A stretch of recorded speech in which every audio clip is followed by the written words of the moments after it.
Voilà, bonjour, merci d'être avec nous. Nous sommes déjà le 22 mars. Moi, l'année avance à grands pas.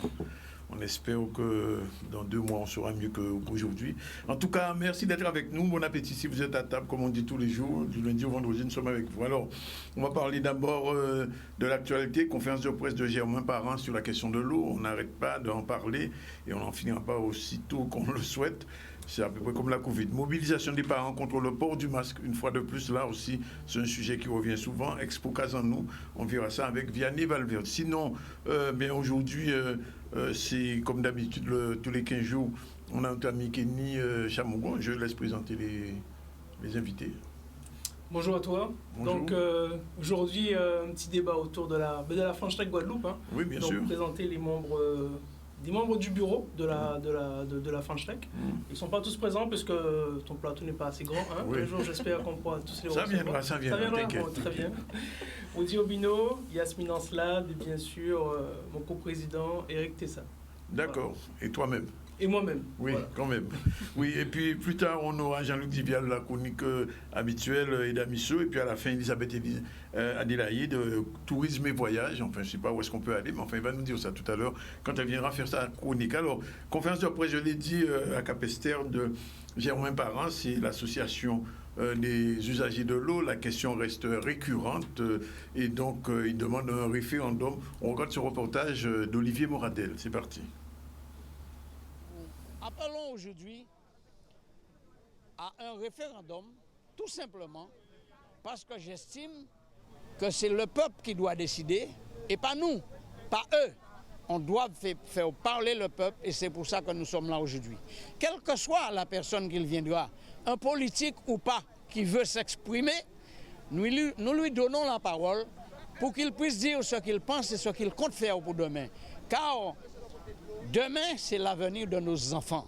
Parce que ça fait un moment que nous n'avons pas d'eau à la brousse gosier. C'est-à-dire qu'on envoie l'eau peut-être une semaine et après on le coupe en 15 jours encore. Et il y a une facture de 1400 et quelques euros. Ben moi. Fille, moi, c'est 4000 euros. Et nous n'avons pas d'eau. Et de l'eau là, pas bon. On voit, vous voyez de l'eau là est jaune.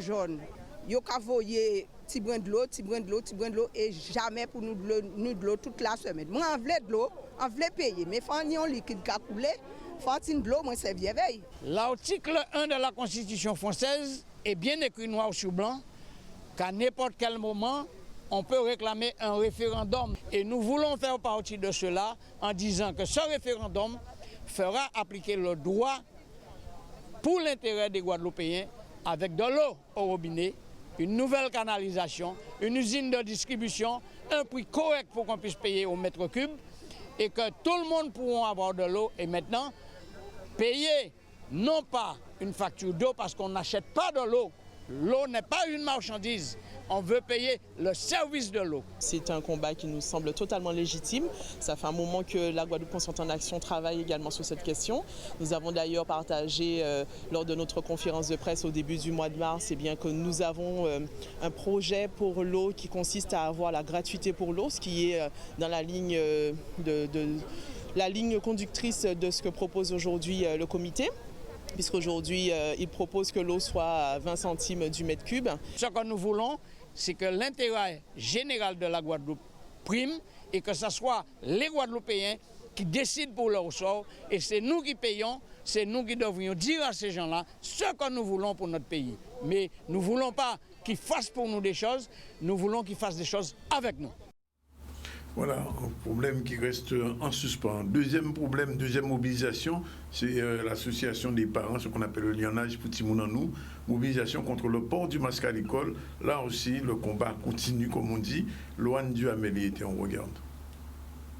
De l'avenir de nos enfants. Qui mieux que nous pouvons décider de l'avenir de nos enfants. Donc j'appelle à tous les parents qui ont peur, qui ont des questions, qui se posent beaucoup de questions, qui ont peut-être beaucoup d'a priori, de se rapprocher de nous.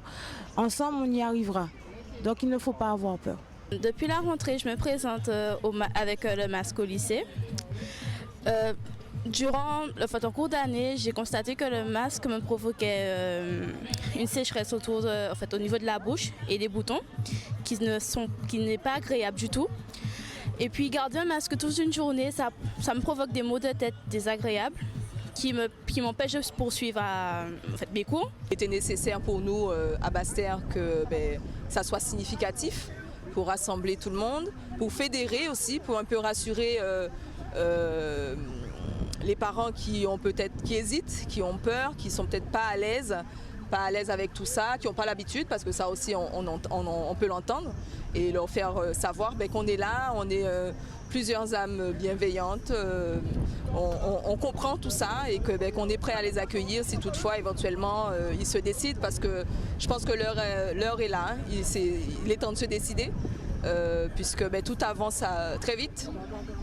Et il faut qu'on fasse ce qu'on a à faire pour nos enfants. L'école, on me fait porter le masque.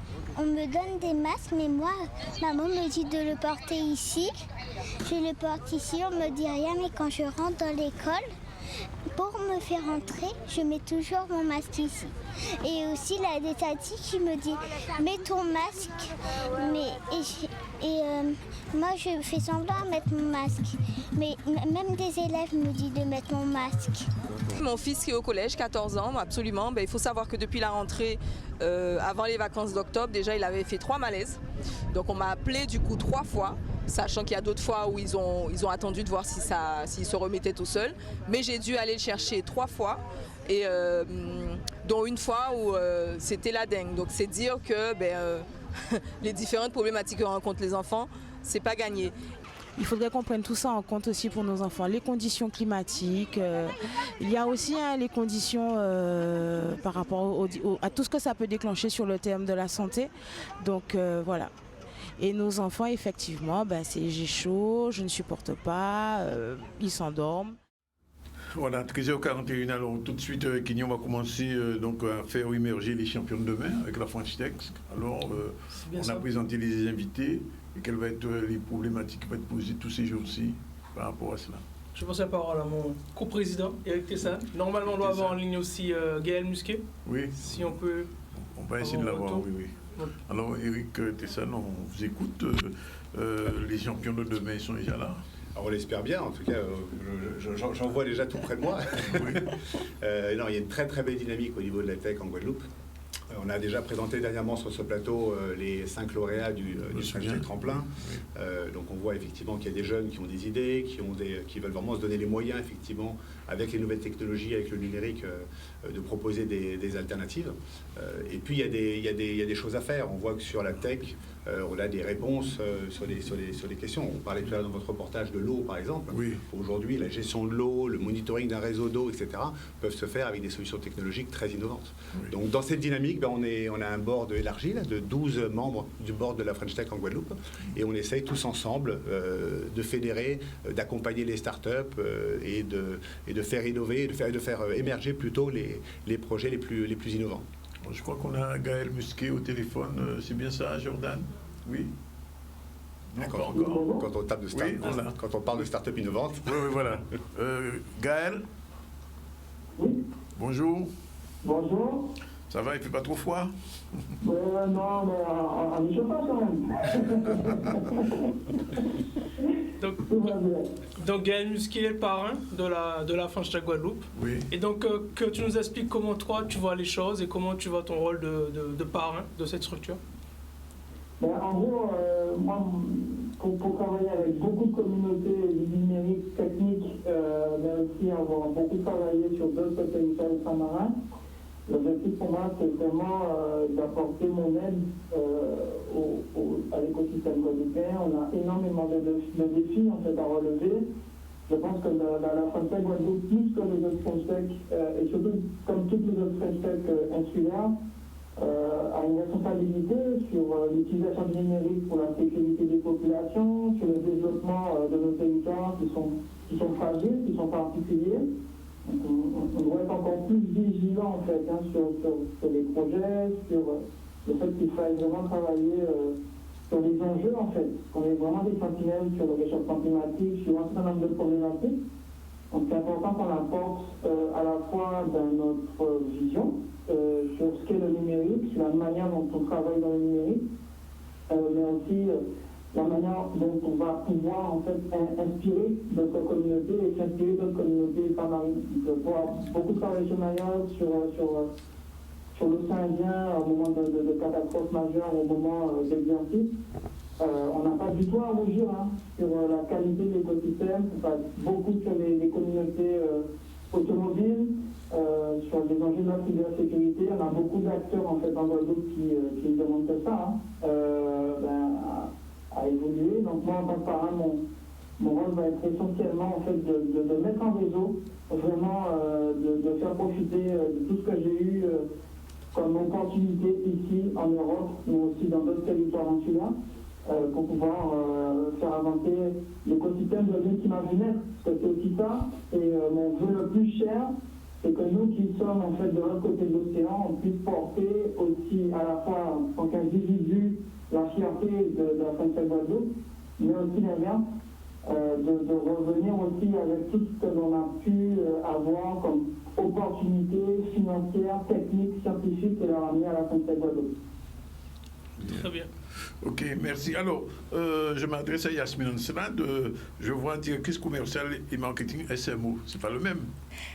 Alors, je fais partie du board de la French Tech Guadeloupe. Oui, bien sûr. Mais par ailleurs, dans mes activités, je travaille donc sur le projet SMO qu'on a eu le plaisir de présenter ici précédemment. Donc, une machine solaire qui permet de transformer les déchets carbonés en énergie verte et en produits qui capturent du CO2.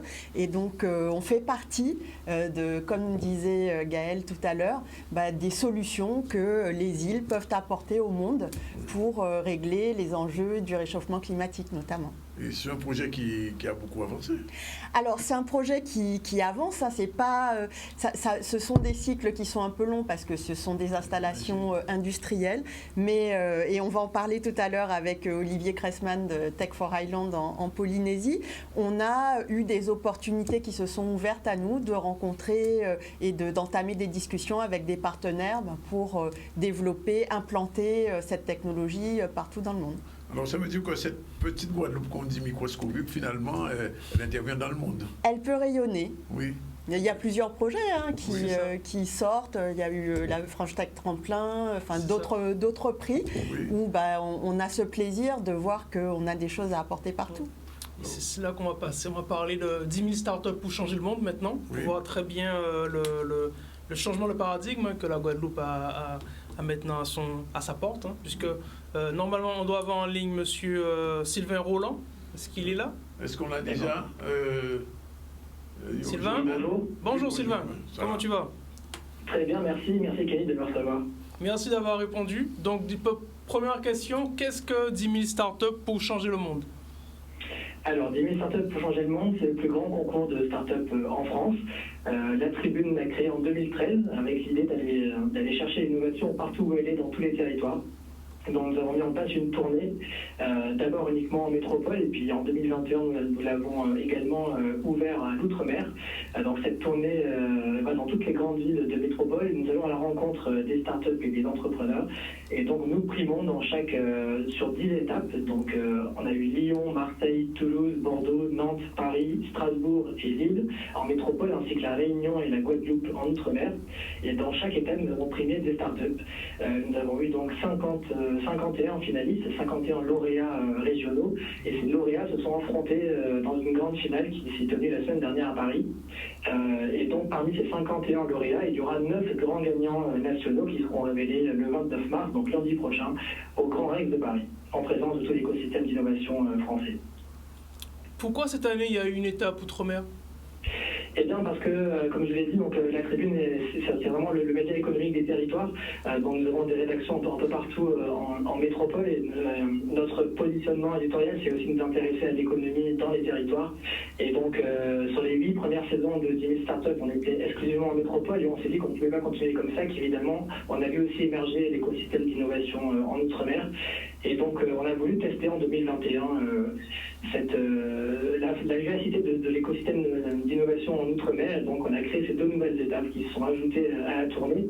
Et donc nous remettons le 29 mars au Grand Rex en prix spécial Outre-mer, qui sera décerné à l'un des 2 finalistes de la Guadeloupe ou l'un des 2 finalistes de la Réunion. Donc il y a 4 finalistes qui viennent d'Outre-mer en 2021.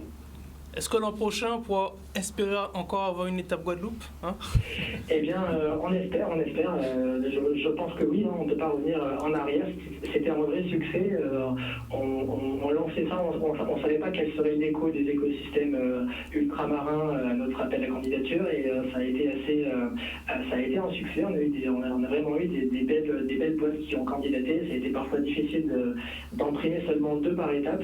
Alors oui, on espère revenir à La Réunion et en Guadeloupe l'an prochain, et si possible en physique, parce qu'on voulait faire vraiment une étape physique en 2021, mais la pandémie nous a empêchés de nous déplacer sur place et de couvrir l'écosystème ultramarin. Quels sont les prix à gagner? Alors, les prix, donc les 9 startups qui vont gagner donc lundi prochain au Grand Rex gagneront 50 000 € d'espace publicitaire sur la tribune à dépenser comme elles le souhaitent, que ce soit sur le digital, sur nos supports papier. Il y a également aussi évidemment beaucoup de médiatisation, ce qui est le principal intérêt, j'imagine, pour les startups.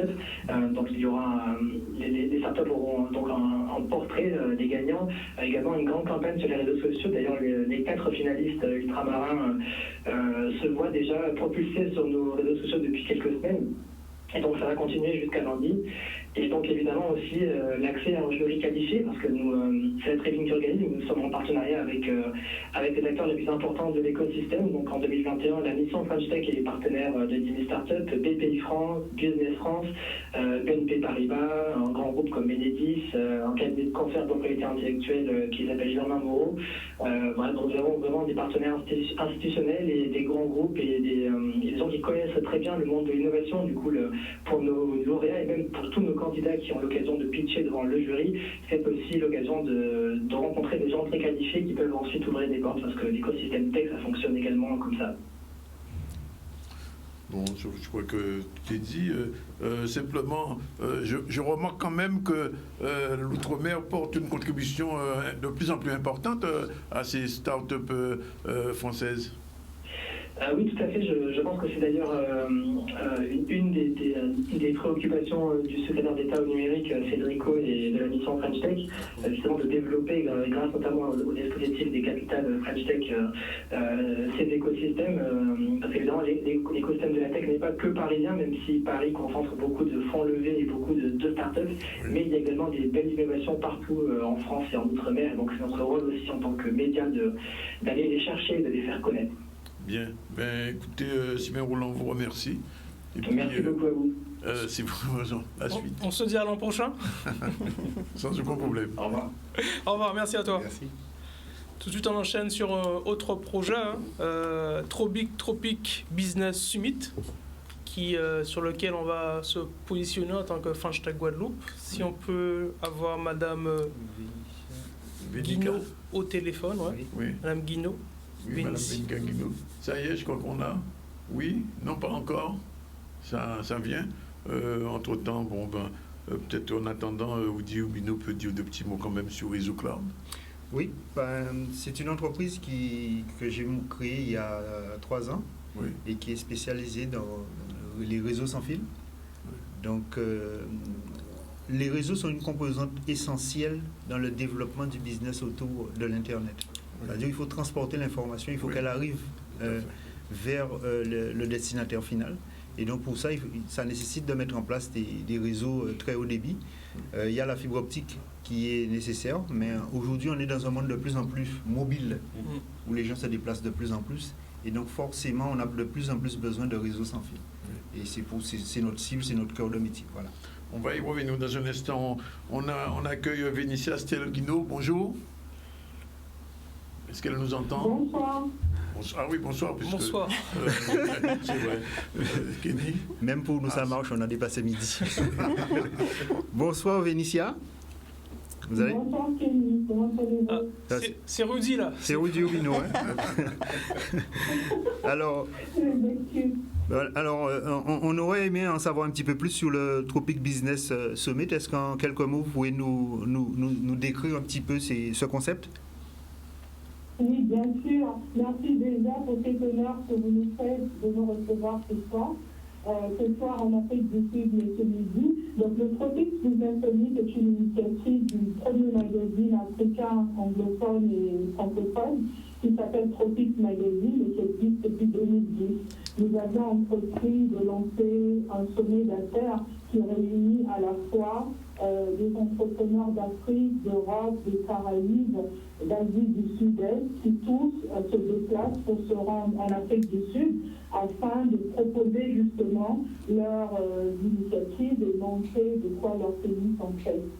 Donc l'idée, c'est de promouvoir l'entrepreneuriat des jeunes, montrer les innovations au sein des différents pays. Il faut rappeler que le sommet attire des participants de plus de 45 pays du monde qui viennent tous en Afrique. Et pour nous, cette année, c'est très, très intéressant de voir cette dynamique se créer autour des Caraïbes. Parce qu'on déplore le fait que lorsqu'on parle des Caraïbes, très souvent, on parle que de tourisme et rien d'autre. Donc on aimerait voir au-delà des sphères françaises les initiatives qui peuvent aujourd'hui attirer l'attention des partenaires sociaux, culturels et économiques au-delà de l'Europe et aussi sceller justement ce pont qui existe entre l'Afrique et les Caraïbes. Ok, super. Ben, en effet, ça nous arrive de travailler dans les Caraïbes. Alors, la prochaine question serait quelle est la différence? Alors, on a vu qu'il y avait bien deux concepts dans le Tropic Business, le Summit et le Mixer. Quelle est la différence entre le Tropic Business Summit et le Tropic Business Mixer? D'accord. Donc, le Tropic Business Mixer est un pré-sommet qui annonce la tenue de la 5e édition.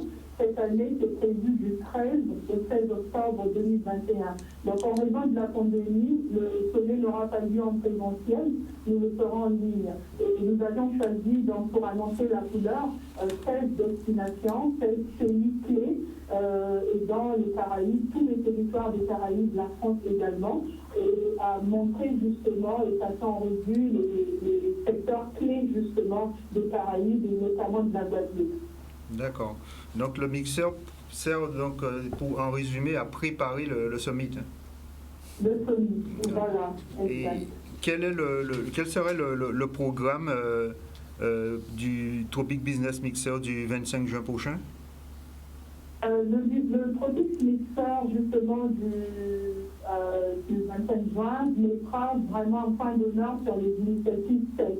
Et c'est dans cette dynamique que nous avions justement sollicité un partenariat avec la French Tech Guadeloupe et aussi arrivé à travailler avec la Startup Grind Guadeloupe afin de montrer les initiatives tech. Aujourd'hui, la technologie demeure un élément essentiel et c'est pratiquement la clé. Et il faudrait qu'on montre justement déjà les initiatives locales qui ont pignon sur rue et aussi arriver à sceller des synergies entre leurs pairs qui sont de l'autre côté de la Méditerranée. Parce qu'on aimerait sortir de ce mixeur avec des deals qui peuvent être de grandes opportunités pour l'économie, mais aussi apporter une certaine forme de renforcement des capacités pour les entrepreneurs locaux afin qu'ils ne se sentent pas lésés et qu'ils soient aussi invités autour du même table avec leurs pairs de l'autre côté.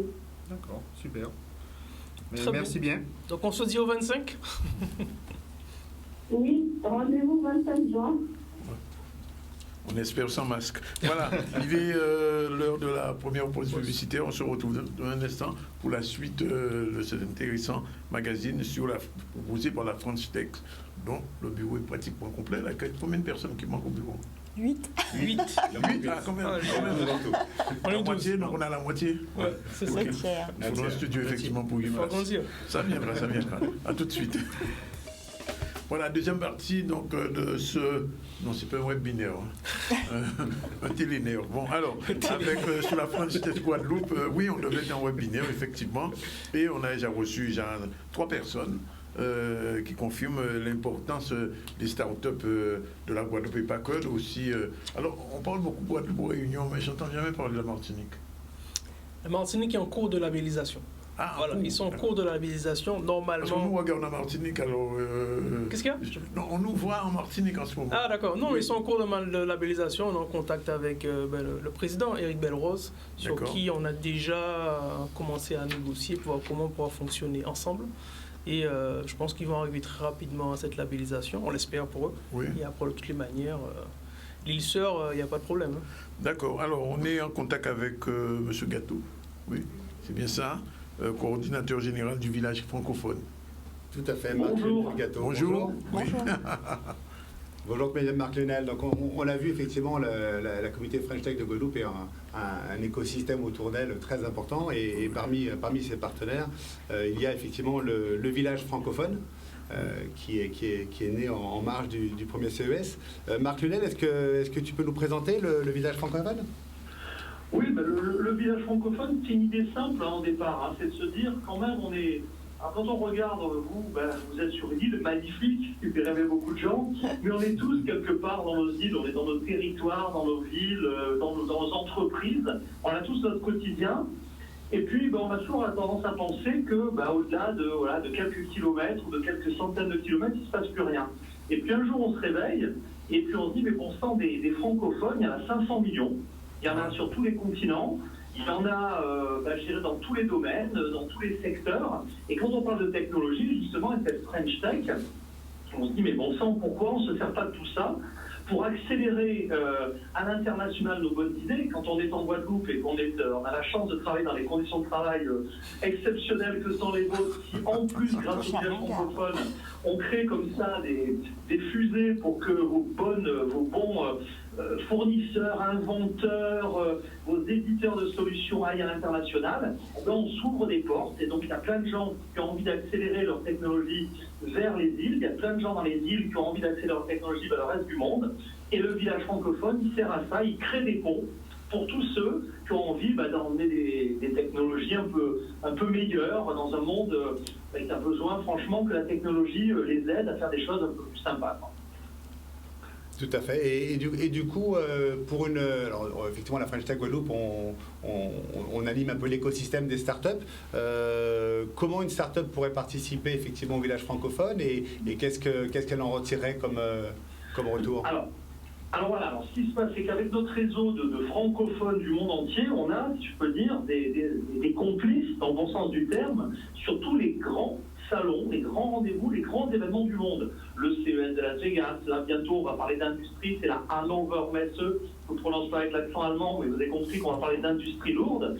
On était il y a quelques semaines au South by Southwest, qui est le grand événement pour l'innovation, la musique, etc. On sera au Festival de Cannes. Bref, tous les grands événements, il y en a une quinzaine par an. On a la chance d'avoir des francophones qui sont dans la place.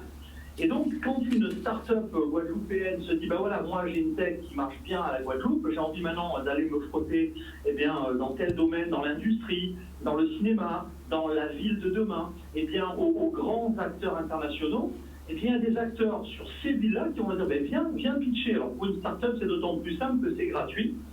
Viens pitcher ta solution. Alors pitcher, je pense que pour les auditeurs, ils comprendront. Il a 1 minute 30 pour présenter ça, mais devant un parterre carrément international d'investisseurs, d'acheteurs de technologies, de distributeurs de technologies, devant des médias. Et donc ces acteurs qui travaillent en réseau, on parle d'intelligence collective, ils ont totalement intérêt à accélérer plus vite les technologies francophones.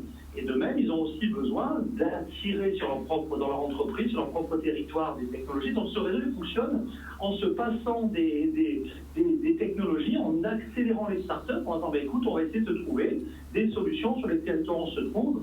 Et donc c'est dans des sessions de pitch qui ont lieu toute l'année que ça se passe. Voilà comment très concrètement, on prend une start-up, elle pitch gratuitement, et si elle est retenue, si sa technologie, là par exemple on a vu une start-up que j'imagine que vous connaissez bien, qui est CocoShield, qui apparemment a pas mal commencé à attirer son attention auprès des investisseurs, des acteurs. Nous on ne savait pas, en Europe, en Amérique francophone, en Afrique francophone, cette start-up, elle est promise, je pense, un bel avenir. Encore faut-il lui donner des tribunes, et le village francophone, il sert à ça. Excellent, merci beaucoup. En plus, CocoShield est une des startups de Guadeloupe lauréate du French Tech Tremplin.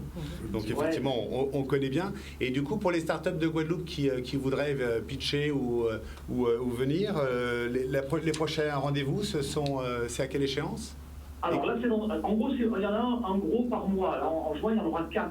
Il y aura du Vivatech, du Festival de Cannes, la NRF. Mais là, le mois prochain, c'est pour toutes celles qui ont des solutions pour l'industrie. En fait, on change pratiquement de mois toutes les thématiques, puisque les startups, elles sont dans différents secteurs. Elles ont des usages dans la ville, dans la santé, l'éducation, les loisirs, etc.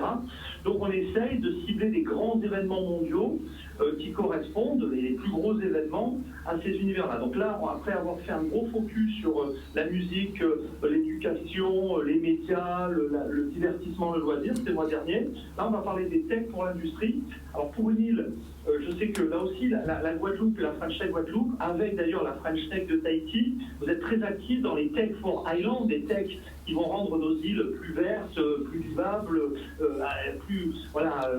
avec plus d'économie locale. Et ça, cet événement dans un mois, il faut le regarder de près, parce qu'aujourd'hui, l'avenir de l'industrie, c'est pas l'industrie lourde où on produit dans des usines polluantes qui sont situées à des dizaines de milliers de kilomètres des objets manufacturés, mais c'est des usines qui reprennent les ressources locales.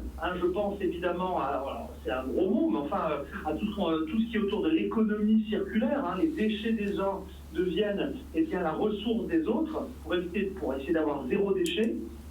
Et puis aussi, les ressources locales, Coco Shield est évidemment un très bon exemple d'exploitation, de valorisation des ressources locales. Et puis ces océans, où là aujourd'hui, il y a du plastique dans les océans. On a des technos qui maintenant vont ressortir le plastique des océans pour produire localement également du plastique. Et donc toutes ces technologies-là qui permettent de valoriser, de faire de nouveaux cycles de production, on va en parler dans moins de mois maintenant à l'Overmesse, qui est le grand rendez-vous mondial de l'industrie. Alors cette année, on ne peut pas s'y rendre, mais on va faire comme on l'a fait pour le CES et qu'on l'a fait pour South by Southwest, c'est-à-dire un événement digital où on va connecter les territoires. Et je sais que lors du précédent rendez-vous, la French Tech Guadeloupe, le village Baïséa Guadeloupe et puis vos cousins caribéens, je ne sais pas si on peut les citer également, il y a aussi une belle synergie qui commence à s'opérer entre les acteurs caribéens et puis d'autres, l'océan Indien bien évidemment, Tahiti, et donc aussi les ultramarins qui vraiment marquent l'événement.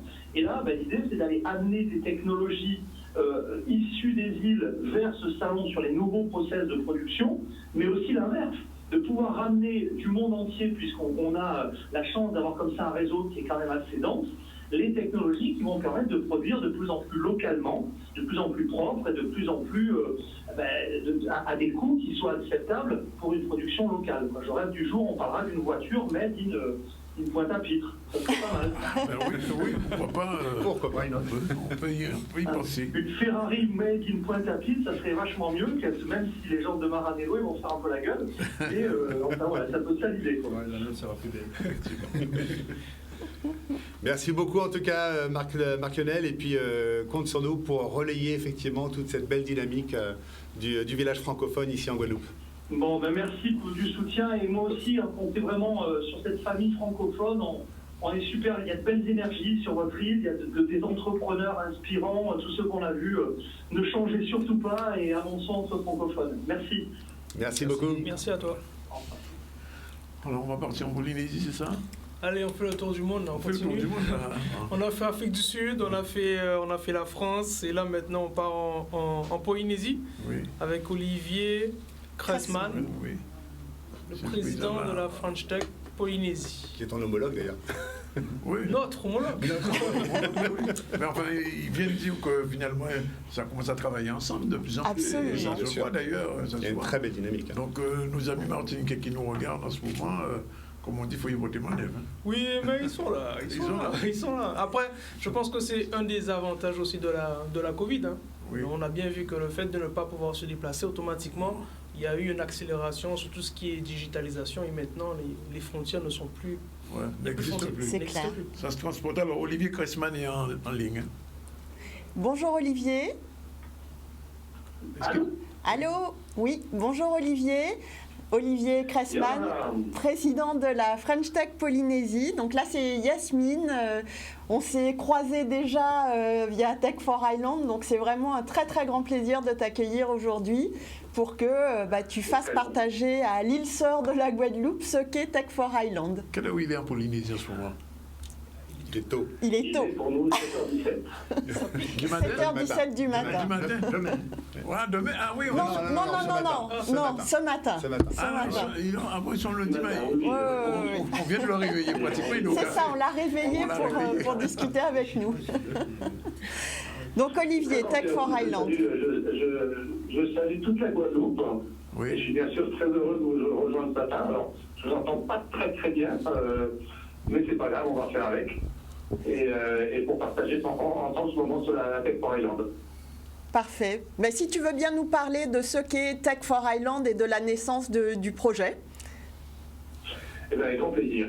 La Tech for Highland, pour faire simple, parce qu'on pourrait en parler des heures, en fait, c'est quoi? C'est une dynamique qui a été impulsée par la French Tech Polynésie dans l'idée de faire émerger des solutions innovantes et concrètes, très important, en faveur du développement insulaire pour gagner, pour être plus autosuffisant, plus durable, plus inclusif et plus résilient. Une fois qu'on a dit tous ces beaux mots, si on rentre plus concrètement dans le sujet, la Tech for Highland en fait est née il y a 2 ans de la réflexion de se dire que la démarche Tech for Good au niveau mondial, que tout le monde connaît certainement et portée par les grands pays, était certes une réflexion de comment mettre la technologie au service du développement et de façon saine, en évitant les erreurs de la révolution industrielle d'avant. Mais nous sommes fait la réflexion que cette démarche Tech for Good, eh bien, elle n'était pas forcément très orientée au niveau insulaire.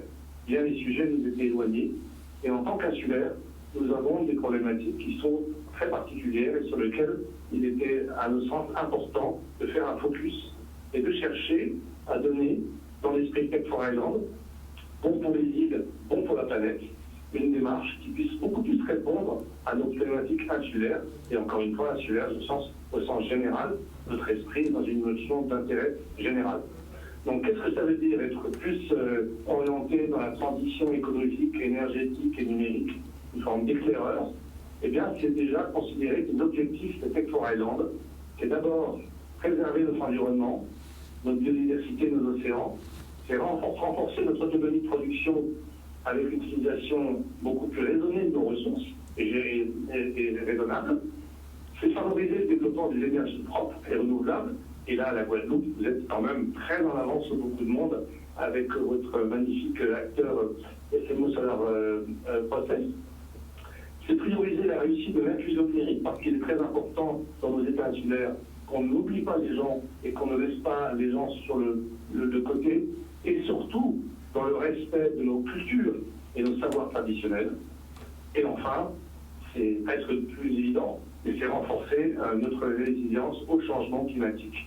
Parce qu'en tant qu'insulaire, qui mieux que nous pourront parler de la problématique de la mer et de montée des eaux. Voilà en synthèse ce que c'est que la Tech for Highland. Super. Et du coup, depuis que l'initiative a été lancée, combien de start-up ont fait partie de l'écosystème de la tribu Tech for Highland? Ah, c'est vraiment le bon mot tribu, je te remercie de le reprendre, parce qu'on a été relativement dépassé par cette dynamique qu'on a créée. La première année, nous avons vraiment commencé à lancer le concept sur le plan presque plus national, en tout cas métropolitain, français, on va dire dom-com en général. On a eu une 60aine de dossiers. Déjà là, on en attendait à peine 30. Et la deuxième édition, suite à l'excellent relais que nous avions eu des médias, et notamment de la sensibilisation qu'on avait su lever, on s'est retrouvé avec 186 dossiers. Les 5 continents ont répondu, 35 pays. Donc un succès énorme. Des solutions, comme je le disais tout à l'heure, qui sont concrètes. On n'est pas sur des solutions qui sont PowerPoint, on est sur des solutions qui sont déjà au stade prototype, voire même déjà en presque mise en œuvre. Donc ce sont des choses qui sont concrètes. Et là, on s'est retrouvé avec un tel engouement et même d'acteurs qui n'ont pas pu répondre dans les bons concours, qu'on a effectivement considéré qu'on n'était pas une tribu. C'est une véritable tribu qui s'est créée. Tribu avec chacun des domaines particuliers. Il y en a certains qui sont dans la santé, certains qui sont dans l'économie bleue, certains dans l'économie circulaire, d'autres dans l'éducation, d'autres dans l'inclusion numérique. Donc chacun y trouve sa partie et on a vraiment fait conscience à quel point, en fait, en le faisant, émerger cette dynamique, on s'est posé en tant qu'éclaireur de la transition écologique, énergétique et numérique dans nos listes d'après, inclusives, solidaires, interconnectées, et qui doivent être, et c'est très important, parce que c'est quand même la finalité, créatrice d'emplois nouveaux et d'activités dans nos régions insulaires. Alors c'est exactement, ce sont des sujets qu'on partage tout à fait, et donc dès demain à la French Tech Guadeloupe, on va aussi participer à l'organisation, à la task force de la prochaine édition de Tech for Island. Est-ce que tu peux nous dire comment tu vois les collaborations qui peuvent se créer entre la Polynésie, la Guadeloupe ou la Caraïbe pour aller plus loin sur cette démarche Tech for Island? Bon, je crois que la première chose à faire, c'est un partage d'expérience. Vous avez des sujets, vous êtes bien plus avancés que nous. Vous avez un regard sur des choses, par exemple, et je pense encore une fois à SMO Solar Process, qui est assez extraordinaire d'avoir créé quelque chose dans le domaine de la production d'hydrogène vert. Alors, la démarche qu'on conduit et à laquelle la Guadeloupe est associée et beaucoup d'autres, c'est effectivement cette démarche de task force. C'est quoi cette task force? Eh bien, c'est d'abord, et je vous remercie vraiment d'être présent, ça sera mardi 23, pour nous l'après-midi, pour vous je pense que ce sera... le soir. Plus tard, pardon. Ce sera le soir. Et cette réunion de mardi 23 qui va réunir plus de 50 participants en visio, a pour objet de reprendre chacun des sujets et de creuser plus profondément qu'est-ce que chacun, dans son vécu d'IA, peut apporter comme élément complémentaire à la réflexion de biodiversité, à la réflexion des énergies nouvelles. Il faut qu'on soit dans une démarche vraiment partagée de l'expérience. Et vous avez aujourd'hui, vous, Guadeloupe, une avance sur plein des sujets par rapport à nous. Tant nous, on est très fiers d'avoir impliqué tout ça et quelque part de le mettre de façon transversale sur tous les acteurs IA, et pas que au niveau de la France, hein, puisque nous sommes, nous, très orientés sur l'Océanie. On a également les amis de la Réunion, qui timidement mais quand même arrivent, et c'est ça qui est très important. C'est vraiment qu'on soit dans ce partage de réflexion pour qu'on soit encore plus pointu sur les sujets qu'on va demander dans la 3e édition qui va être annoncée et lancée le 7 mai, la 3e édition du Tech for Island Award, parce qu'on veut aller encore plus loin dans la pertinence des sujets qu'on veut mettre en place. On a vu dans les 190 dossiers qu'il y a beaucoup d'idées qu'on n'avait pas forcément perçues qui sont là. Il faut les travailler ensemble. Et Guadeloupe, vous êtes des gens, encore une fois, qui avaient pertinence sur là où il faut aller aujourd'hui dans des réflexions IM qui les intéressent énormément. Nous qui sommes un peu loin au milieu du Pacifique avec peut-être des problématiques géographiques qui ne sont pas les mêmes que les vôtres et d'autres sujets qu'on ne voit pas. Merci beaucoup, Olivier. Bien sûr. Olivier Gressman, juste une petite question de journaliste, bien sûr. Comment Tech for Island intervient au niveau du tourisme? Alors là, c'est une énorme faute de ma part d'avoir oublié de les nommer, évidemment. J'espère que je n'ai pas trop d'auditeurs polynésiens sur les noms. C'est un élément fondamental pour nous. Mais oui, pour nous aussi d'ailleurs. Mais oui, mon Dieu, alors là, je pense que là, je vais Mais non, c'est l'heure matinale qui fait ça, c'est l'heure matinale, c'est pas grave. Donc, le tourisme est très important, et évidemment, dans la Tech for Island, le tourisme a toute sa place. Il a toute sa place, notamment par rapport à toutes les solutions, des technologies, notamment dans la réalité augmentée, à savoir permettre à des touristes à être à un endroit donné, avec leur téléphone par exemple, de montrer un paysage et de se transporter dans le temps, dans ce qui était autrefois la culture à cet endroit. C'est là où il y a une dimension culturelle très importante. Moi, je trouve qu'il y a un lien qu'il faut travailler pour rendre notre tourisme plus éco-responsable. Mais quand je termine éco-responsable, j'y intègre beaucoup le respect de la culture de chacun.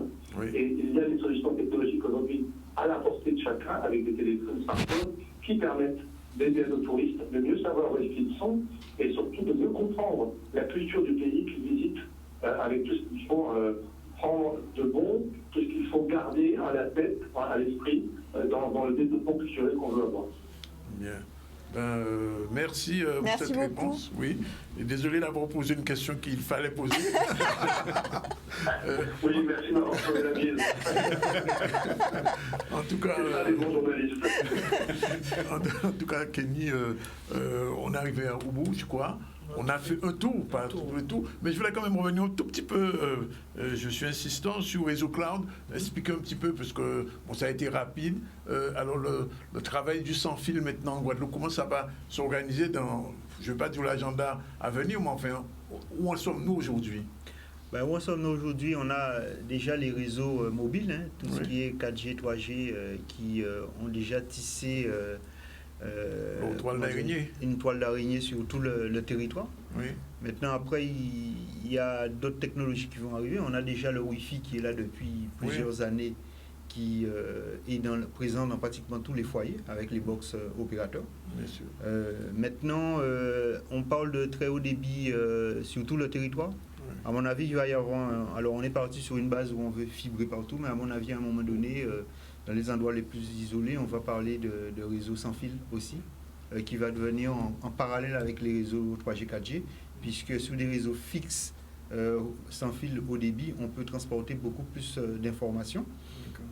Après, ça va aussi impacter tous les secteurs. Hein. Vous avez le secteur du commerce. Par exemple, avec la pandémie, il y a des études qui ont montré, par exemple, qu'aux États-Unis, les Américains ne veulent plus aller forcément dans les centres d'achat, ils préfèrent acheter à distance de chez eux.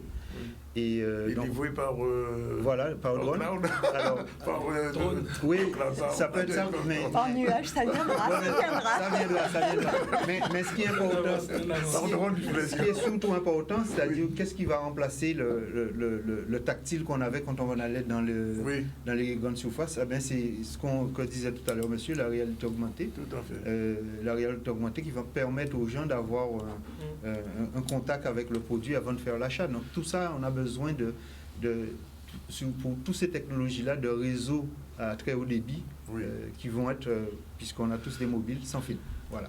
Oui, on vous remercie, mais il faudra nous communiquer plus régulièrement sur ça pour qu'on soit à jour, qu'on sache à quel moment le sans-fil va remplacer le fil. Ouais. Ça, c'est avec plaisir. Mais c'est déjà le cas. C'est déjà le cas. Bon, en tout cas... À partir du moment où on a un smartphone, c'est fini. C'est déjà une grande marche. En tout cas, merci Kenny pour ce tour du monde. Hein, ce tour du monde. Des French Tech. En 1 heure. Oui, en moins d'une heure. On a même réveillé des gens pour Polynésie. On est un peu partout. Et c'est ça justement l'intérêt de cette émission. Je crois qu'on pense certaines. Je pense que c'est nécessaire justement qu'on puisse effectivement faire chaque fois le tour de ces technologies qui sont dans notre écosystème quotidien et que beaucoup de gens ignorent, peut-être ne savent pas, et les choses progressent. En tout cas, merci encore. Il est pratiquement 13h30. On a réussi à tenir le timing. C'est bon. Et deuxième rendez-vous tout à l'heure avec Jean-Luc, et là on va parler d'autres choses. On va quitter ce domaine-là. On va revenir dans un domaine plus particulier, le nom des Guadeloupéens, l'origine des noms des Guadeloupéens, mais de Marie-Galante. Ça aussi, c'est aussi important que le sans-fil pour nous, puisque tout à l'heure, monsieur, comment il s'appelle, monsieur Crespan disait il faut respecter nos traditions aussi. Eh bien, on peut avoir justement la coexistence du sans-fil et de la réalité non augmentée, mais réalité quotidienne de la Guadeloupe. Voilà, c'est fini pour maintenant. On se retrouve dans un instant après la pause. Pas de souci. Voilà, 13h36, je vous l'ai dit, émission spéciale aujourd'hui avec Eda Misso. Bonjour Jean-Luc. Beauté, bonjour. Bonjour. OTEP, normalement. OTEP aussi. Alors, spécial Marie-Galante aujourd'hui, parce que Marie-Galante, c'est un territoire particulier de la Guadeloupe. Quelquefois, on dit c'est une petite Guadeloupe, quelquefois, on dit avec nostalgie, c'est ce que la Guadeloupe était, etc. etc. On ne va pas revenir sur ça, mais alors, Jean-Luc, pourquoi ce spécial Marie-Galante, sur les noms des Marie-Galantais? Parce que c'est un territoire qui nous est précieux et qui nous permet de comprendre beaucoup de choses, notamment le peuplement de la Guadeloupe. Bon, je ne dis pas un peuplement volontaire, c'est un peuplement contraint, mais quand même, ça nous permet de savoir d'où nous provenons. Et Donc, pour nous, l'heure n'est plus aux tâtonnements. C'est vrai que nous avons des banques de données qui peuvent nous renseigner sur le nom de nos ascendants.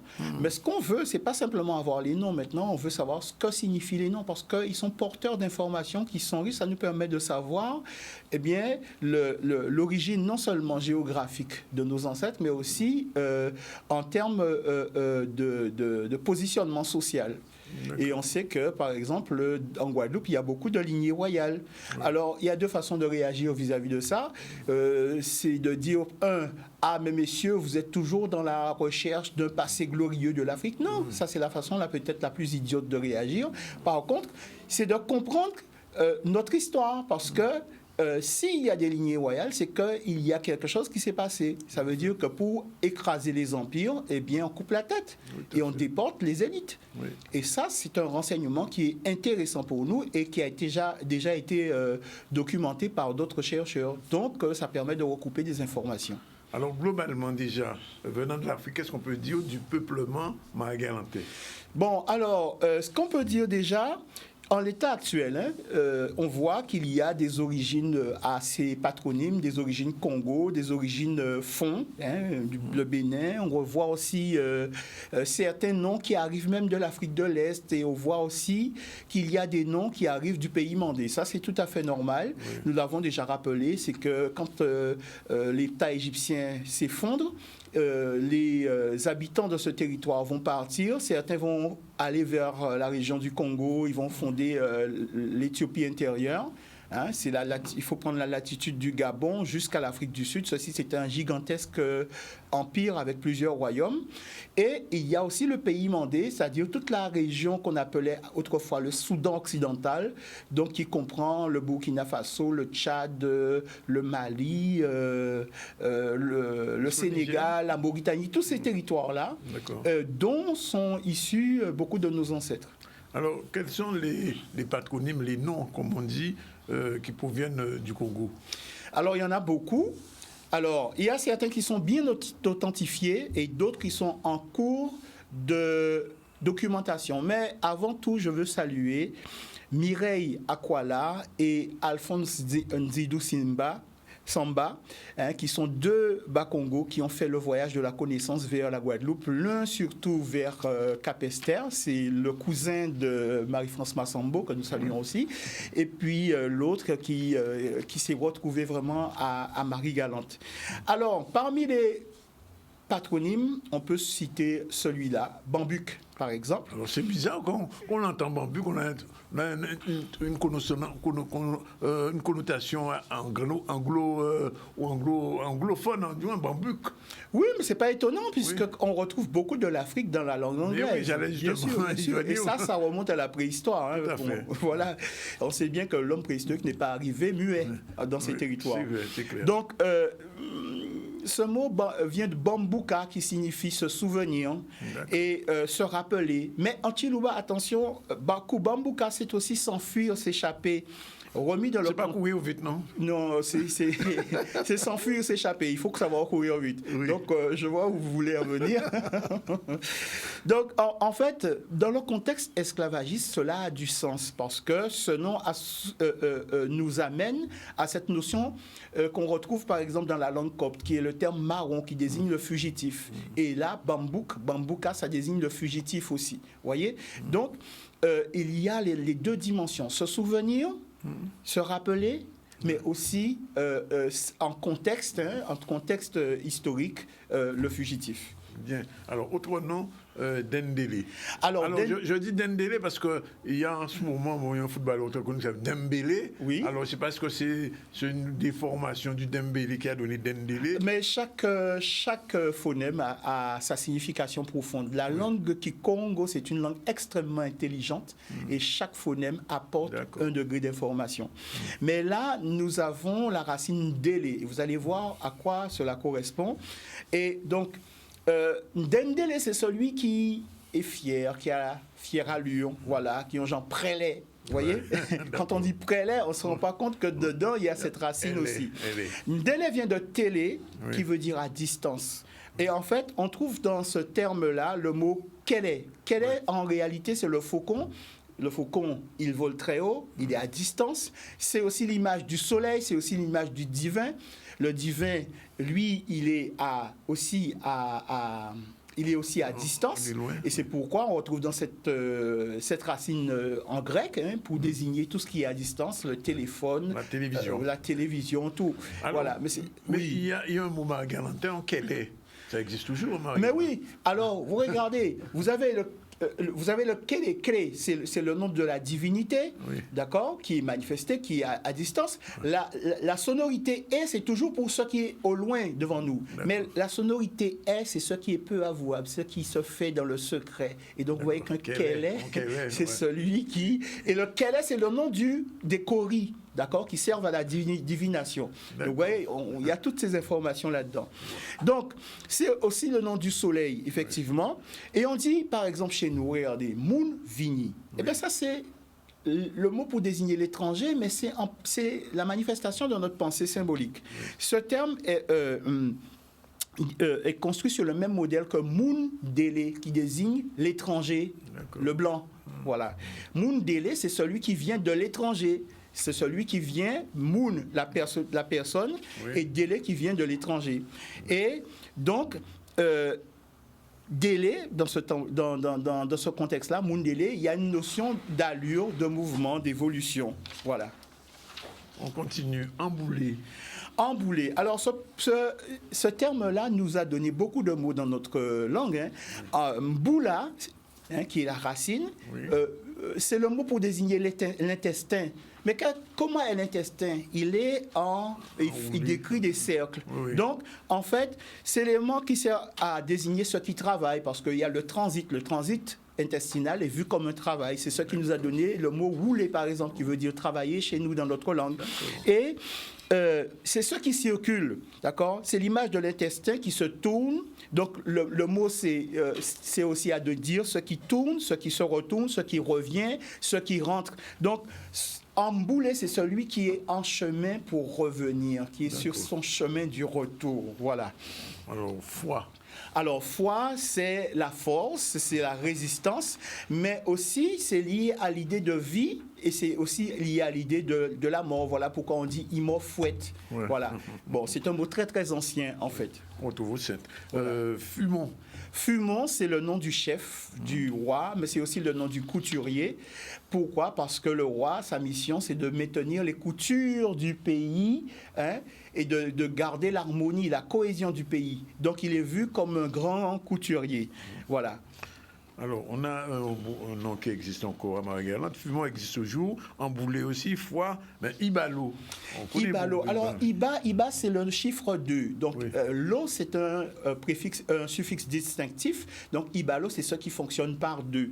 Ce qui va par 2. Donc, les jumeaux, par exemple. Et vous savez que la gémellité joue un rôle très, très important dans la philosophie et la spiritualité africaine. Et thème qui a été repris après par d'autres civilisations. Vous voyez qu'il y a Adam et Ève, ce sont des jumeaux. Romulus et Rémulus, et Romus, ce sont des jumeaux. C'est un thème qui est très présent dans l'Antiquité. Autre nom, Inseke. Alors, on dit Inseke. Et pas Inseke. Mais voilà un mot qui est très intéressant. Parce que ça vient de Nseke. Mais c'est un mot Congo, c'est un mot bas-Congo. Pourquoi? Ce sont des gens qui viennent du Cameroun, qui habitent la côte atlantique, mais ils sont originaires du Congo et qui se sont installés là. Le mot Nseke, ça veut dire la clairière. Mais Nseke, c'est aussi ce qui se fait dans le secret. Voilà. Et donc, ce mot Seke, c'est le secret. Vous avez par exemple le nom de famille chez nous, Sekwele. Sekwele, c'est le secret. On dit Sekele, mais c'est Sekwele. Voyez. Et on va saluer par un de nos fidèles qui nous écoute depuis le Canada, qui s'appelle Léon Seke, justement. Il est Marie-Galantais ou africain? Il vient souvent à Marie-Galante. Il vient souvent à Marie-Galante. Mais il est du Cameroun. Alors, Toto. Alors, Toto, c'est la terre. Ça, c'est un mot Congo. Mutoto, c'est la terre, c'est le sol. Et donc, avec toute la dimension, mais c'est aussi un mot pour désigner les astres aussi. D'accord. Manicor. Alors, Manicor fait partie des mots, des noms de famille pour lesquels on n'a pas terminé. Hein. Il est en cours de documentation, mais je rappelle quand même que Mani, c'est le nom de l'empereur, c'est le nom du chef. Par exemple, au Congo, on va parler du Mani Congo, qui est l'empereur du Congo initial. Et aussi, on a le terme dans le pays mandé, Mansa. Désigne la même chose, c'est l'empereur, c'est le roi. Voilà. Alors, Moko. Moko, ça désigne la main, le bras, mais aussi, il faut voir un sens, à un autre degré. Cela désigne la personne qui est investie du pouvoir, la personne qui détient un pouvoir, la personne qui est le notable, celui qui est issu d'une famille royale. C'est un noble. C'est un noble. Voilà. Alors, le Moko Zombie, alors? Le Moko Zombie, là, c'est un homophone. Oui. Moko, ça désigne à ce moment-là l'être humain. Oui. Moko Zombie, c'est l'homme qui est sur les échasses. Tout à fait. Alors, on va prendre quelques mots issus d'autres langues. L'homuno. Alors, l'homuno, ça paraît être un terme français, mais c'est un terme francisé. Oui. Voilà. Et en fait, c'est lié vraiment à l'histoire vraiment de l'Afrique traditionnelle, parce que je vais signaler quand même que le mot lamoun, cela désigne le neveu. Pourquoi? C'est-à-dire le fils du laman. Qui est le laman? Le laman, c'est le chef du lamana, c'est-à-dire c'est l'oncle maternel qui est le chef du village, le chef de la société politique traditionnelle en Afrique. Et en Zinza, par exemple, qui est une langue de la Tanzanie, on dira Lumunawa pour désigner le frère. Pourquoi? Parce que la notion de cousin n'existe pas en Afrique. Les enfants qui sont issus des frères et sœurs de la même fratrie, ce sont des frères. Ce sont des frères et sœurs. Voilà. Galita. Alors, Galita, c'est un mot qui pourrait paraître italien. Italien, oui, ça a une consonance italienne. Mais Gali, c'est le manioc. Galita, c'est la galette de manioc. C'est un mot de la langue fon. Donc, cela, c'est origine béninoise. Et on le retrouve aussi dans une autre langue qui est parlée aussi au Bénin, qui est la langue évé, qu'on retrouve aussi au Ghana. Pharaon. Alors, Pharaon, ça nous amène à l'histoire même de l'Égypte. Et ces mythes-là ont été conservés, par exemple, dans le pays mandé, chez les Dogons, où il y a un mythe qui raconte que le divin a fait un sacrifice pour purifier le ciel qui avait été rendu impur, et qu'il avait installé son fils qui s'appelait Pharaon, qui est une divinité et qui devient le premier roi de la terre. Et donc, à la suite, eh bien, cette racine a donné le mot pharaon. Alors, on a la Sombé, mais je profite pour dire qu'il y a aussi Sombo. Oui, c'est la même racine qui donne Sombé, Sombo, mais les deux n'ont pas la même signification. Sombé, c'est ce qui est au-devant de soi, et Sombo, c'est ce qui n'est pas encore manifesté, ce qui est en devenir. Par exemple, je veux dire en poko manger, c'est pas encore manifesté, mais je peux dire en ké manger. Voilà, c'est à venir. Oui. Mandil, qu'on connaît, salut Nandil d'ailleurs. Alors, avant de le saluer, j'ai quand même pas expliqué. En Mokpé, par exemple, c'est le nom de l'étoile, Sombo, vous voyez. Et rappelez-vous, on avait travaillé sur le thème du commerce. Et on avait vu, par exemple, que le lien, on avait essayé d'expliquer pourquoi le commerce chez nous s'appelait Lolo. Et vous voyez que Sombe, c'est le nom de l'étoile, mais Kosomba, c'est acheter, c'est lié au commerce. Vous voyez? Et on a la même relation chez nous, parce que Lolo, c'est le nom de l'étoile, et Lolo, c'est le nom du commerce chez nous. Voilà. Et Sombe, ce serait d'origine quoi, congolaise? Alors, on le retrouve dans les langues de la cuvette congolaise, oui, effectivement, mais pas uniquement. Sombe. Voilà. Il y a Sombe, l'ancien président Osseux. Alors, on n'a pas encore parlé des Mandiles. On va saluer René, qui est un de mes voisins. Voilà. Alors, ce terme-là, on dit Mandil aujourd'hui, mais c'est Mandil. Et Ndela, c'est le prince. Ouais. Voilà, c'est le prince. Pensez que Nelson Mandela, avant d'être le président qu'il a été, il est d'abord un prince. Voilà. Ndela, c'est le nom du prince. Voilà. Alors, l'avant-dernier, c'est osseux. On termine avec osseux. Alors, os, c'est une racine qui est liée à la notion de multitude. Pensez que Plutarque nous dit que le nom Osiris signifie, dans la langue égyptienne, celui qui a beaucoup d'yeux. Os, ça veut dire beaucoup, et iris, ça veut dire les yeux. Et donc, ce sont deux éléments qui servent à définir ce qu'est le divin dans la pensée symbolique africaine. Hein, on va saluer Marie-Hélène, qui est de Marie-Galante. Osiris nous dit Plutarque, justement, a beaucoup d'yeux. Et donc, ça veut dire qu'il est partout. Voilà. Et dans beaucoup de fresques, le nom d'Osiris est figuré par une paire d'yeux, comme vous avez là sur notre, sur notre générique. Oui. Et simplement parce que les yeux, c'est déjà le symbole du nom de la divinité. C'est quelque chose d'hermétique, en fait. Hein. Donc, miso, osseux, c'est la même racine. Voilà. Oui. Osseux, c'est le nom des yeux, mais c'est aussi le nom de la face, du visage. Et quand il est représenté comme ça avec cette paire d'yeux, c'est pour justement écrire son nom. Et en soninké, on dira par exemple Yesu pour dire les yeux, pour dire la face, pour dire le visage. Et c'est ce Yesu qui a donné le mot Jésus, qui est le fils de la divinité dans le christianisme. Voilà. Et donc voilà ce qu'on peut dire aujourd'hui pour une partie. Une partie. Malheureusement, on n'a pas tout abordé. Il y a d'autres qui restent à documenter. Mais en tout cas, cela démontre que nous pouvons désormais inaugurer une nouvelle ère de connaissances concernant nos origines. Et quand ce travail sera fait de façon exhaustive, et on aura une meilleure carte de la Guadeloupe et comprendre vraiment ce qui s'est passé, qui était présent sur le territoire, qui est arrivé, ce qu'ils ont amené aussi à notre vocabulaire. C'est une richesse. Merci Jean-Luc.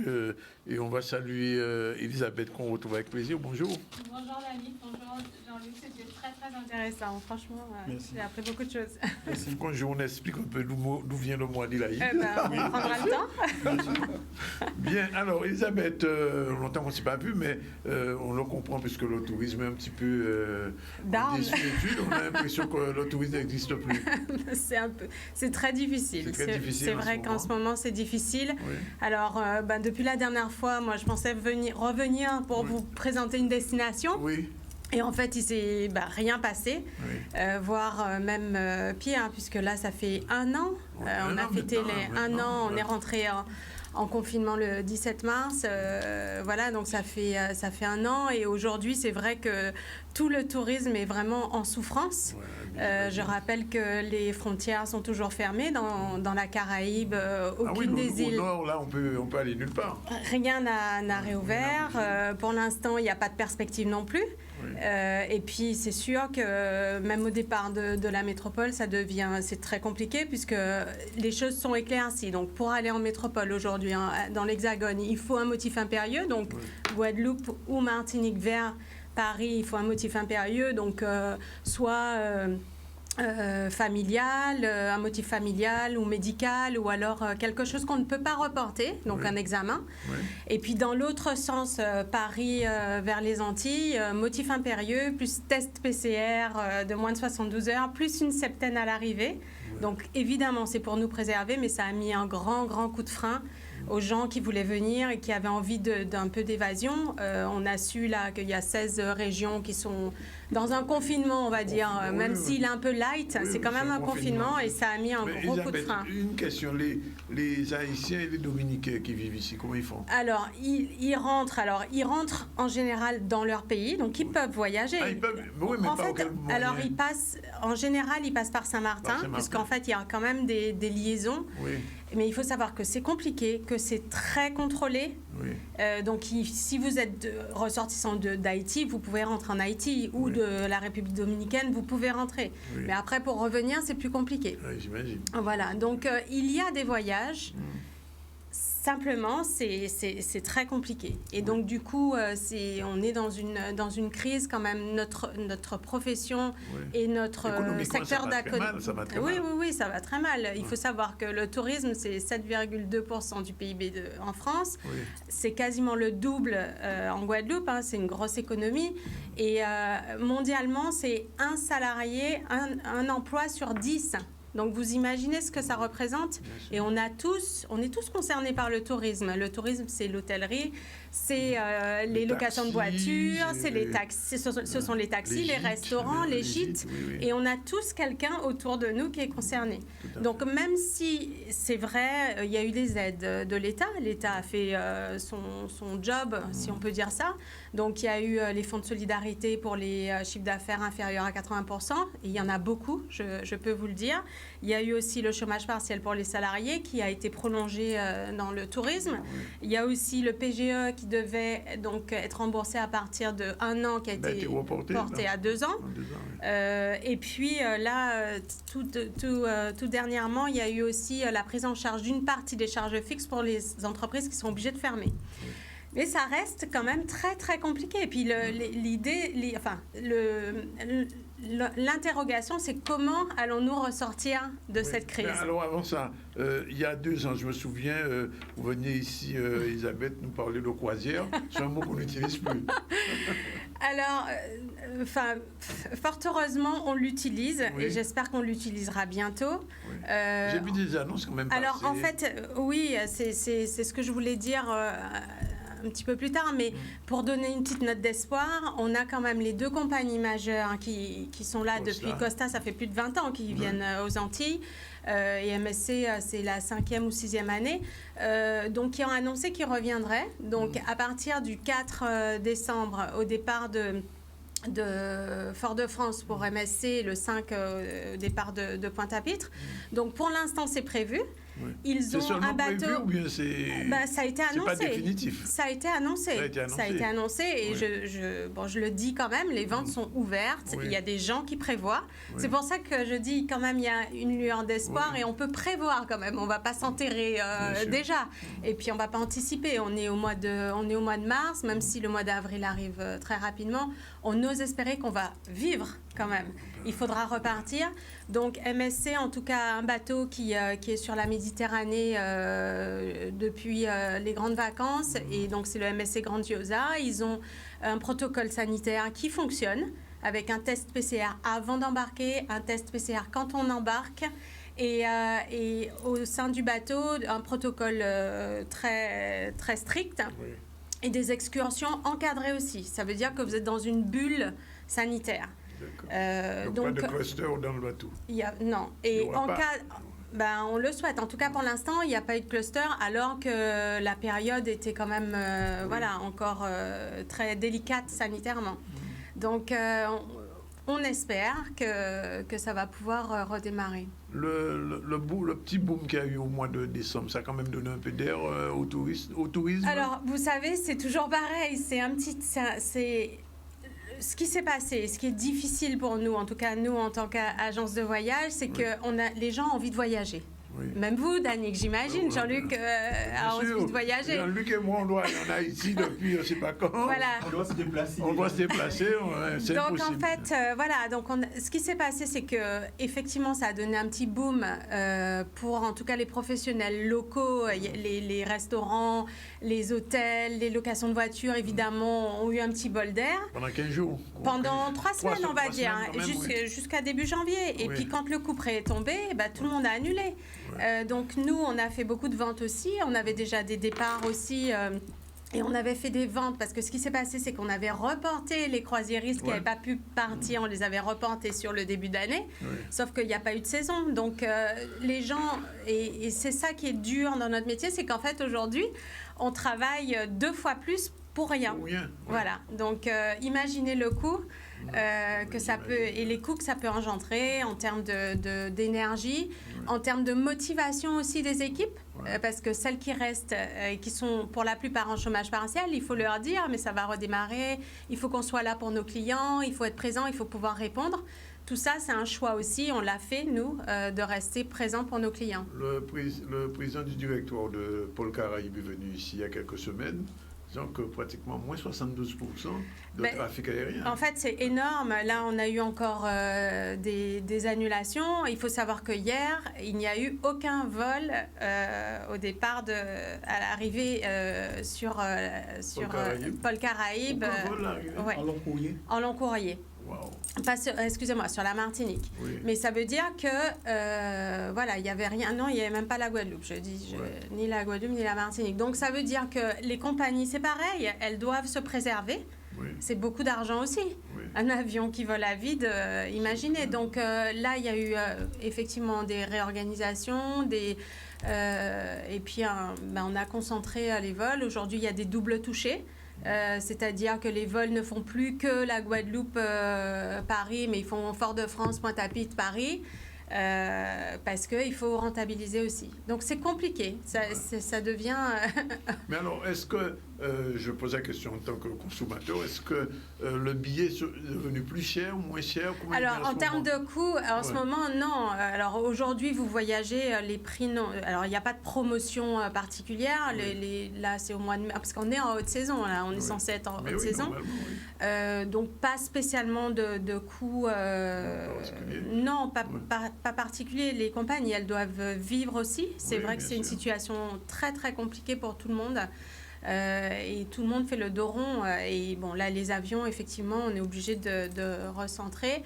Même entre la Guadeloupe et la Martinique, il y a le motif impérieux, donc ça a limité.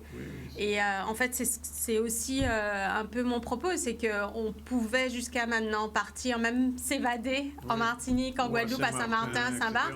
Aujourd'hui, c'est encore compliqué. Et pour la Dominique, pareil? Pareil, rien n'est ouvert. Oui, Jean-Luc.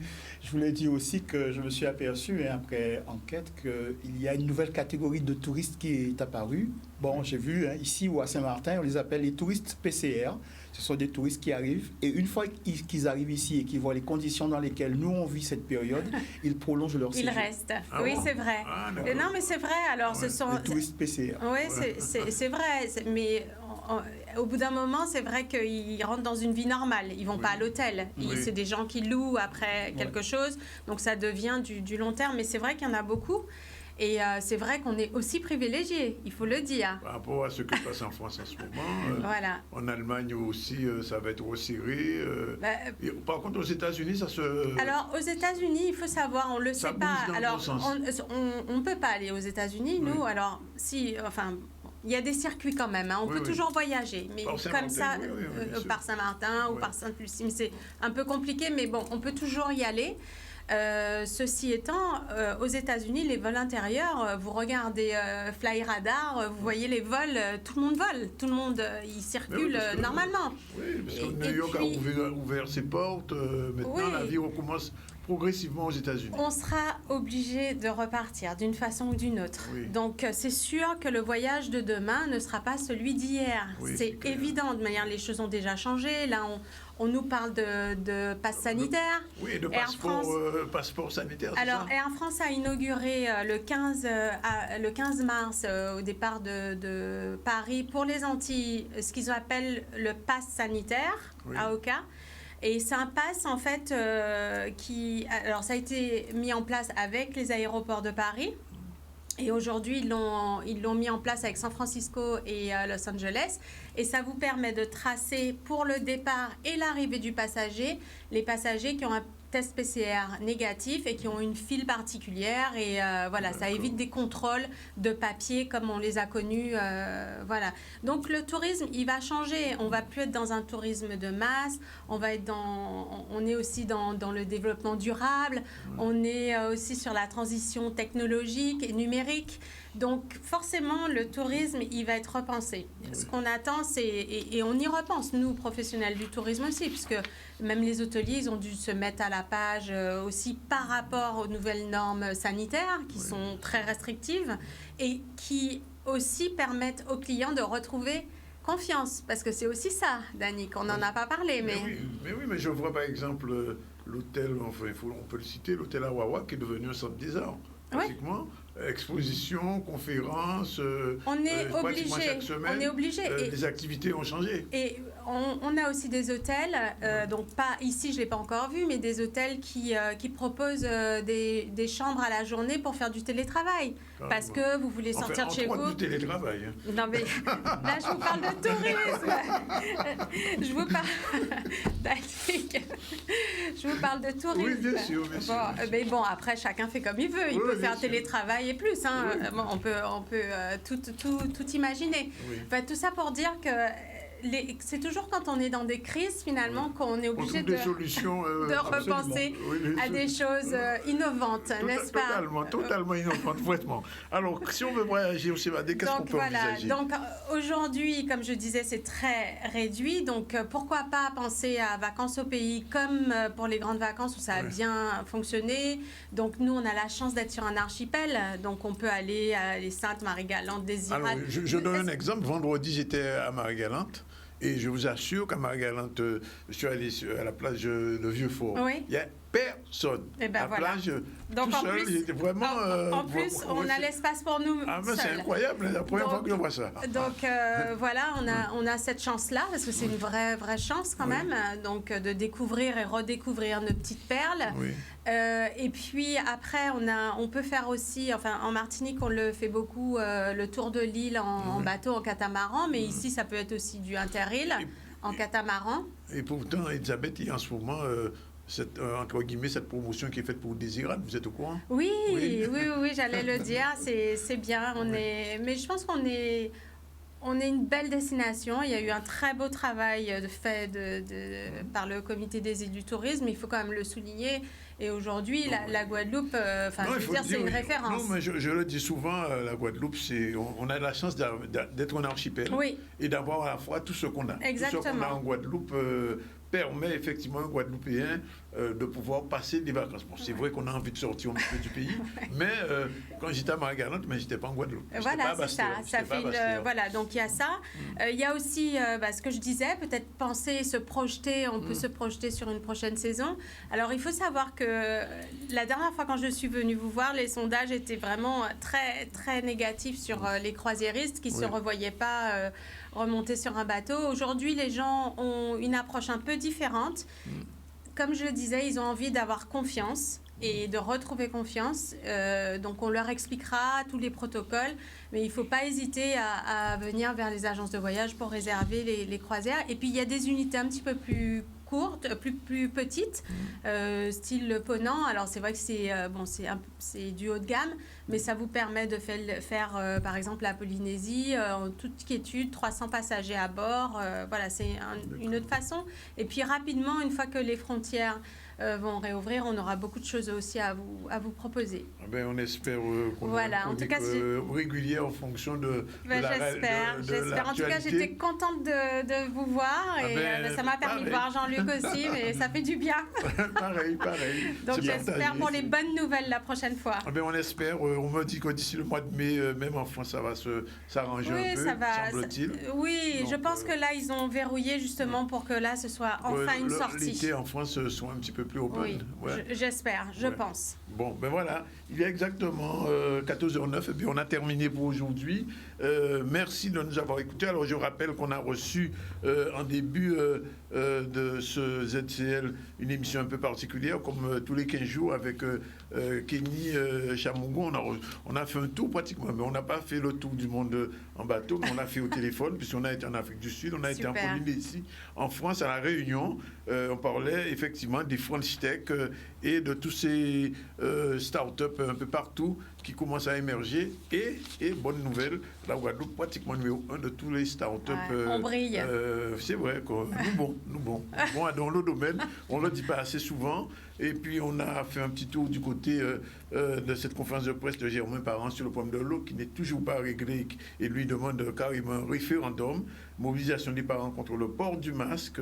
C'était un reportage de Loane Duhamel. Et puis on a fait aussi un tour à Marie-Galante avec les noms, avec Jean-Luc, et on a vu beaucoup de noms. On ne va pas tous les trouver, mais Sombé, Mandil, Osseux, Galita, Faro, Lomino, Moko, tous ces noms-là, des noms marie-galantais qui ont une consonance pas seulement africaine, mais qui sont d'origine africaine et qui disent beaucoup de choses sur notre vie quotidienne, parce que beaucoup de Guadeloupéens entendent ces noms-là, ils disent c'est des noms Congo, des noms africains, mais là ils se tirent, mais Bambélé, et j'ai appris que Bambuc, c'est un nom d'origine africaine. Voilà, je ne le savais pas. Pour le reste, Amboulé, Fumon, oui, j'avais entendu parler, Dendélé aussi, tous ces noms-là, grâce à Jean-Luc, on fait chaque fois des incursions dans notre réalité afro-descendantes et africaines carrément, puisque sinon là, sont encore dans notre pays. Et puis Elisabeth est venue nous parler un petit peu de tourisme avec beaucoup d'optimisme. Ben, j'espère, moi c'est ma nature, hein. Donc bon.